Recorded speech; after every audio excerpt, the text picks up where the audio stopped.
आपने surgical strike का विरोध किया, इसलिए हम जीते। आपने एयर स्ट्राइक का विरोध किया, इसलिए जीते। आपने 370 हटाने का विरोध किया, इसलिए जीते हैं। आपने राम मंदिर बनाने का विरोध किया, इसलिए जीते हैं। आपने घुसपैठियों को हटाने का विरोध किया, इसलिए जीते हैं। आपने सीएए का विरोध किया, इसलिए हम जीते हैं। आपने ट्रिपल तलाक हटाने का विरोध किया, इसलिए जीते हैं। और आप वन नेशन वन इलेक्शन का विरोध कर रहे हो, इसलिए हम फिर से जीते हैं।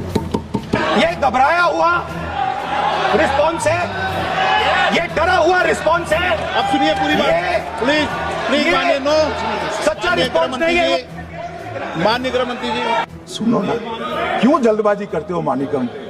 आजादी के बाद देश का प्रधानमंत्री तय करना था, तय कौन करना था?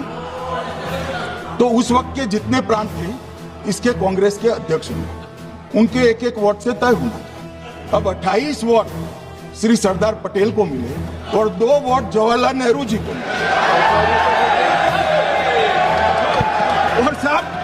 और साहब प्रधानमंत्री जवाहरलाल जी बने। मान्यवर, मान्यवर,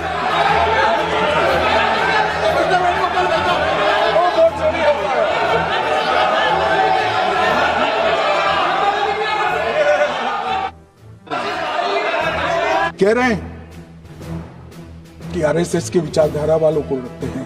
कोई ऐसा कानून नहीं है मान्यवर कि आरएसएस की विचारधारा वाला व्यक्ति कोई, अगर आरएसएस की विचारधारा क्या, देश के लिए मरना ही आरएसएस की विचारधारा। देश को समृद्धि के परम शिखर पर ले जाना ही आरएसएस की विचारधारा है। देश की संस्कृति का झंडा बुलंद करना ही आरएसएस की विचारधारा। ये क्या समझाते? हम ऐसे मान लेंगे? हम नहीं डरते साहब, हम नहीं डरते। मैं मेरी ही बात करता हूं।